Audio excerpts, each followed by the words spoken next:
Support comes from Missouri Forest Products Association, committed to sustainable and sound conservation of the state's forests, which support more than 41,000 Missouri jobs, resulting in a $10 billion industry. ChooseWood.com. From St. Louis Public Radio. This is St. Louis on the Air. It was so much happening there, and the Black culture was so vibrant. Freeman talking to people about that, was it hard just not to get real nostalgic? Well, I think the difficult part was keeping focus. I mean, everything deserved to play. Everything that we heard about. You think, oh my God, that's not going to work. And the show opens when? It's like, okay, but we're going to make it happen. You're going to make it happen. There are a lot of moments where you will be entertained, and then there will be a lot of moments when you will be educated. So you will be edutained. Edutained, I love that. In some modern parlance, he may have been called a ward boss. There was a certain gangster element to him. Jordan Chambers was the type of man that racists were afraid of. I'm Sarah Fensky.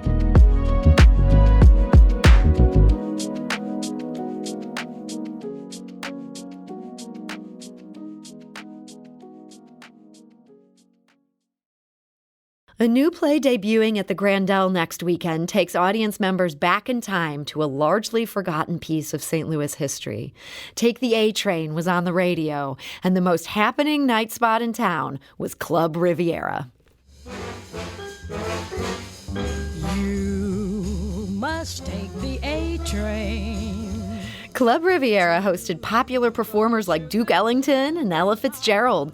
Located just north of Del Mar on the edge of the Central West End, it was at one point one of the biggest Black-owned clubs in the entire country. And now it's the focus of that new play at the Grandel, live at the Riviera. And joining us now with more is Thomasina Clarke. She is the director of Live at the Riviera. Thomasina, welcome. Thank you, Sarah. Thank you for having me. And we're also joined today by Freeman Word. He is the playwright who wrote Live at the Riviera. Freeman, welcome. Thank you.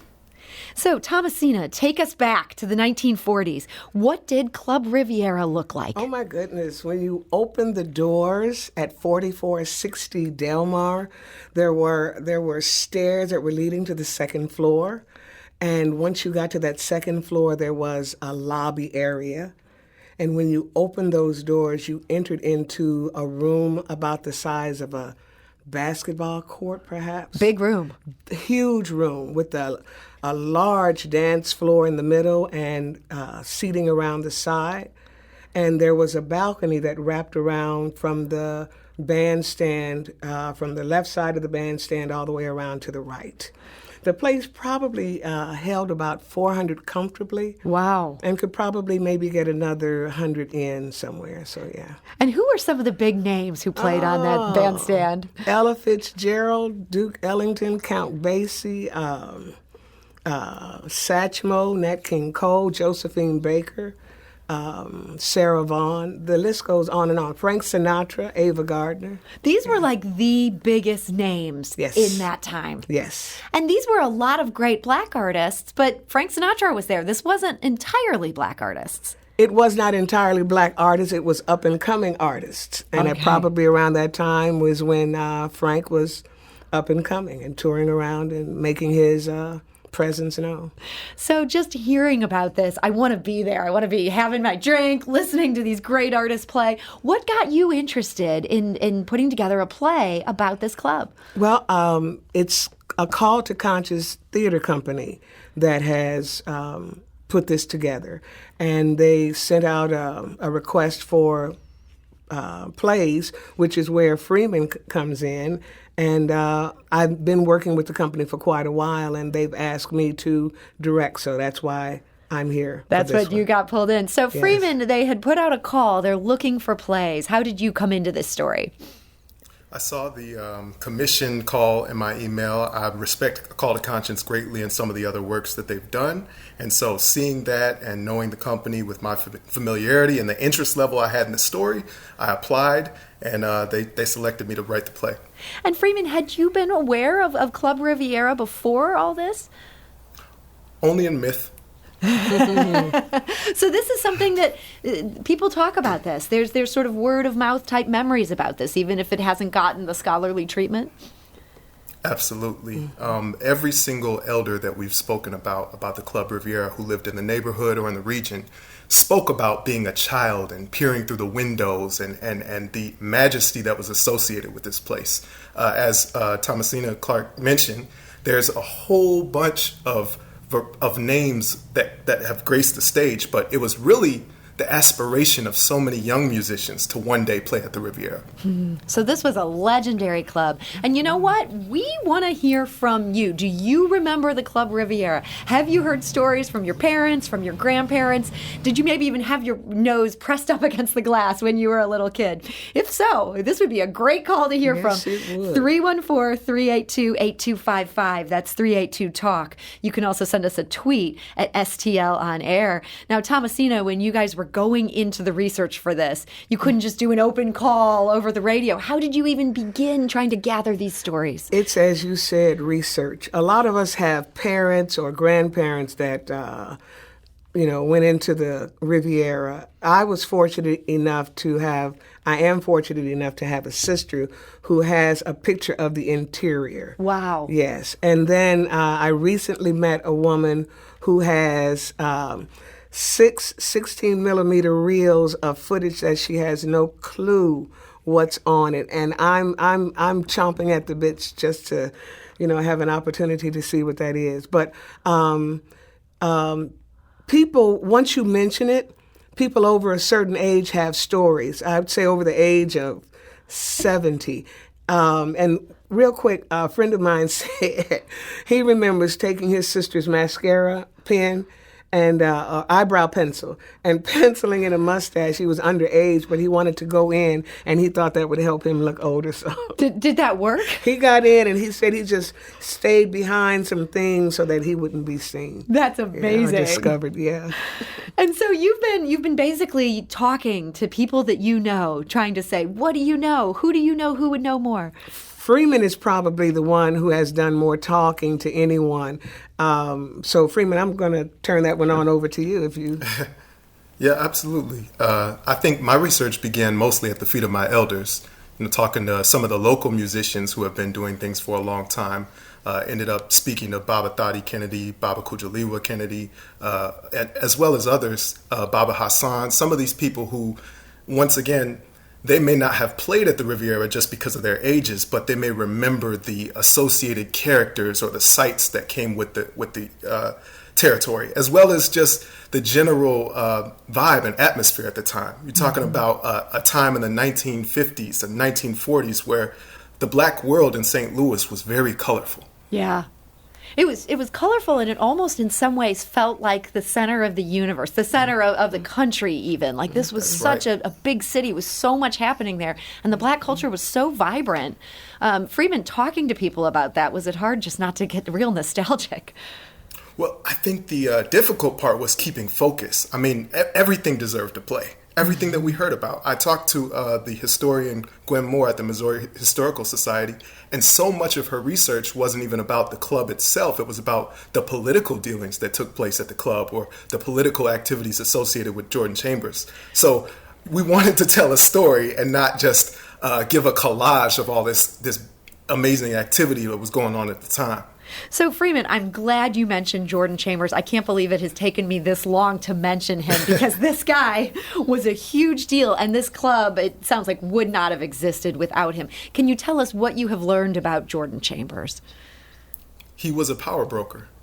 In everything that we read about him and everything that we hear about him, he was one of our elders who looked at the community and really tried to use his power to get people jobs, get people opportunities, make sure that the people who lived around him were straight. So, in some modern parlance, he may have been called a ward boss. He may have been called, some people may have even said that there was a certain gangster element to him. But what we know is that he was a person of power who really used his power to do things that involve self-reliance and self-determination. And he was doing this from the same site that he operated the nightclub out of. Is that correct, Freeman? Yes, he had an office in the nightclub. He also lived in the nightclub, from what we're aware of. So it was a community spot, and that's part of the story that the play hopes to tell, is that you had these places that were Black gathering spots, and like you said, in some instances they felt like the center of the universe because everything happened there. Mm-hmm. So there were meetings between political figures at the Club Riviera, partially imagined and partially we have whispers of these things having happened, that definitely shaped the politics to come and decades to come in St. Louis. And Thomasina, you gave such a vivid picture of what this club must have looked like. Where did Jordan Chambers, when he was helping people get jobs and sort of running this political juggernaut, where was he doing this on this site? He was doing it on the lowest level of the building. Now, the building is 3 stories, not including the basement. And I'm wondering, was there a basement? But the building was 3 stories. On the very first level, ground level, his apartment was on the left or the east side of the building. And I told you this building was about the size of a basketball court. So you can just imagine the massive apartment room, the rooms that he had there. He must have had a sweet pad. Yes. And in there, he also had a place that was called his office. So all kinds of deals were made in his office. On the west side of the building, there was a tavern or a bar, if you will. And people, if they didn't want to go up to be entertained by whatever was happening upstairs, they could sit at the bars on the first floor and get a drink and just party down there. Okay. Mm-hmm. So you think about St. Louis in the 1940s and 1950s. I'm sure Jordan Chambers' ability to make things happen wasn't appreciated by some people in St. Louis's power structure. Do you know if he faced any discrimination or pushback as he's operating this club? Yeah, he's a Black man in St. Louis. He faced a whole lot of pushback. I want to say this. I did a little research on his the purchase of his property. Mm-hmm. It was owned, I'm sorry I don't remember the names, but it was owned by a white couple up until June 22nd, when a man, I believe his name was Ogilvy, or either the couple's name is Ogilvy. And sorry, this is June of what year? 1944. Okay. Thank you. And that's very important. June 22nd, 1944. This white guy, I'm going to call him Ogilvy, bought the building from this couple. 6 days later, the deed was now in Jordan Chambers' hand. He could not, back in 1944, he could not have gone down there and purchased that. Yeah. Probably sometime in 2022, some Black people might not be able to get some things that we're trying to get right now. Racism is alive and well, but Jordan Chambers was very astute. And as Freeman was saying, he was a man who worked for the good of his people. Yeah. And so he found a way, even if this took a shell buyer or some sort of tricky transaction here, yes. He got ownership of this property in the 1940s. In 1944. Wow. Yes. Freeman, so he gets this club. This club is a huge deal. People are coming from all over. Did the city support this? They allowed him to have this club and prosper? Or did he have to keep fighting even after he gets the acquisition? I'd say cautious tolerance, acceptance. I mean, if I can say this, Jordan Chambers was the type of man that racists were afraid of. Mm-hmm. He was a powerful man. And he was really the precursor to what we would call Black power in the United States. So as much as people may have had things to say or opinions on how he ran his things, they knew there was only so far they could go with those opinions before they had to deal with the infrastructure and the support of the people that he had. So, they referred to him as the Black mayor of St. Louis, or the Negro mayor, I guess they would say at the time, of St. Louis in different circles. And there was a kind of a unanimous understanding that if you wanted an appreciable amount of the Black vote, this was the man you went and sat down with. This was the man you brokered deals with. This was the man you got approval from. And that stretched not just from local politics, that stretched all the way up to national politics. Mm-hmm. We know that JFK, RFK, that there was some sending of condolences at the death of Jordan Chambers. We know that with President Truman, for example, there was meetings that happened between the two of them where Truman was looking for approval and seeking the black vote. So I just want to emphasize the impact that he had was much, much larger. And so many people were afraid of him. Yeah, we should mention Jordan Chambers. He lived from 1896 to 1962. And even though most of the stories of Club Riviera, it's very hard to find documentation of that, there is a lot about Jordan Chambers and his life and influence that you can find online.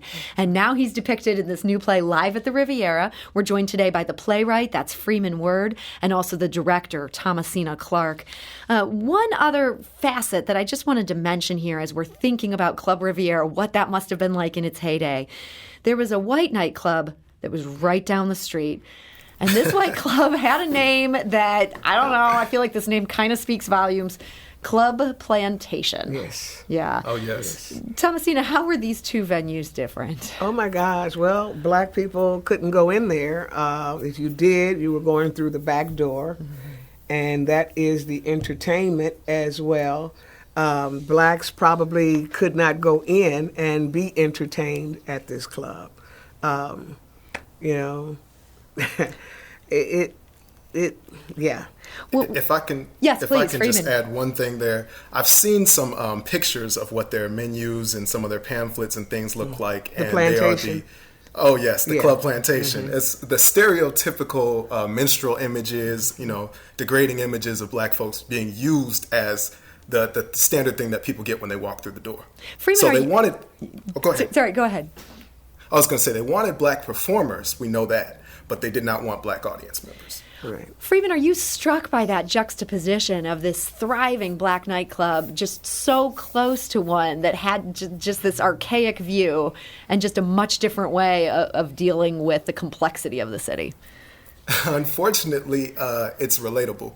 I think that we're struck with that juxtaposition daily here in America. So the play, even though it's set in that historical setting where the racism was so outward, it was so pronounced, we still see those enduring structures and attempts at eroding black institutions today. So there's something special about this story, I think, that is relatable directly to what goes on today. Mm-hmm. And if I could say racism, the story I've been told about the Chase Park Plaza, the Chase was built to keep blacks, Jews, and other people that were considered uncomfortable for white world. The Park Plaza was a building that was built since the Jews were not admitted. This is the story I've been told. And I hope someone can correct this if it's not true. But the Jews said, well, forget you guys, we're going to build the Park Plaza, outshadow you, and then eventually the Park Plaza purchased the Chase. Now, that's the story I've always been told. I'm sure we'll hear from somebody, I hope someone will come through and let us know. They will tell us whether that's correct. But I want to go back to Club Riviera for a moment here. Freeman, do we know what led to its closing? Well, the death of Jordan Chambers, I would say, would be the biggest factor. We know that there was always an aggression against its existence because of what it stood for and who ran it and who was behind it. But that intensified and was really, those efforts were really more successful once the club transitioned ownership away from Jordan Chambers shortly after his death. So he died in 1962. It sounds like that's correct. Without him, this club had a very hard time continuing. I want to say it's without him, but I also want to say it's without the circle of trust and the support of the people that he had garnered. There was not just a one-man effort as much as this was a man who was very popular in St. Louis. So, Freeman, this is just amazing material. Hearing you and Thomasina tell this story today, boy, it just makes me want to go see this play. But how do you deal with so much amazing history and get this down into a play that doesn't run for 17 hours? Well, I guess you'll have to go and see and find out. But I think the main point is finding those elements that are timeless in this story. There's so much that has happened at the Club Riviera, so much that has happened in St. Louis in the 40s and 50s, and there's so much that people remember and are also impacted by. So the play tries to reach for those things and communicate those things in a way that makes people think, maybe there's something to this. something to this story a little bit deeper. And so the music in this era is just extraordinary. Thomasina, is that something that is also a part of this production? Oh my gosh, we have a group of young people who are recreating the big band sound. We are telling the story about the Riviera, but at the same time, we are telling Jordan Chambers' story. So you couldn't do one without the other. If you have a club, you have to be entertained. So we have a big band, we have dancers, we have vocalists, but at the same time, we are learning about Jordan Chambers and his circle of friends and associates that allowed him to do what it is that he did, which was help his people. Thomasina, what's been the biggest challenge in trying to wrangle this history, stage this play? Well, I didn't have to wrangle the history. That was Freeman's job. Putting all the moving parts together. This is a cast of thousands. And it's not that many, but it's just a lot going on. Like I said, you've got the band, you've got the dancers, you've got the extras, you've got the crew, you've got the actors. And so just putting all of this together, it's been fun. I've had to sit up nights and rethink, oh my God, that's not going to work. And the show opens when? It's like, okay, but we're going to make it happen. You're going to make it happen. There are a lot of moments where you will be entertained, and then there will be a lot of moments when you will be educated. So you will be edutained. Edutained. I love that. Yes. Freeman, you've learned so much in researching this play. What do you hope those of us listening today, whether or not they're able to make it out for this play on June 23rd, June 24th, what do you hope we take away from this history and this period of St. Louis? There were giants that walked amongst us. The elders, the ancestors of that time, really had our best interests at heart. And I think that there are often misconceptions when talking about American history that there's some sort of period of segregation or enslavement where black people in America just laid down and took it. And this play is to counteract that narrative. It's to tell a different story. The things that we did, the ingenuity we had, the brilliance of the people of that time, the bigness of the personalities, the impact on the world's culture of our music and our sound and our collaborations. Well, people should go see this play live at the Riviera. It will be performed at the Grandel June 23rd and June 24th. You can get tickets at MetroTix website. We'll also tweet a link. You can find that at STL on air. Freeman Word, playwright of Live at the Riviera. Thank you for joining us today. Thank you. And Thomasina Clarke, director of Live at the Riviera. Thank you. You're very welcome. Thank you.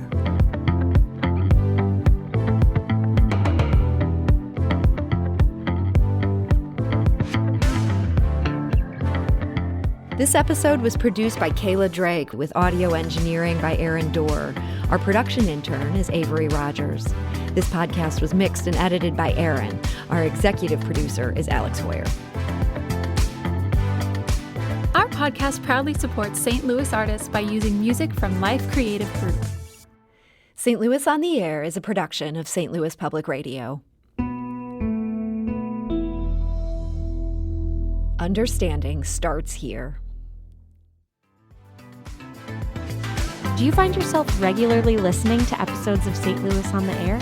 Suggest us to a friend you think might enjoy our conversations. And leave us a review and rating on Apple Podcasts on the App Store. It's the simplest way to help people discover our show. Thanks. St. Louis Public Radio is a member-supported service of the University of Missouri, St. Louis.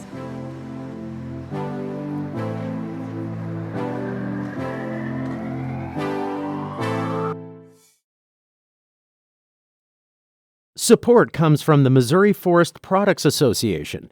Missouri produces wood pallets, railroad ties, white oak barrels, hardwood floors, and more. Details on the variety of products made in the state are at choosewood.com.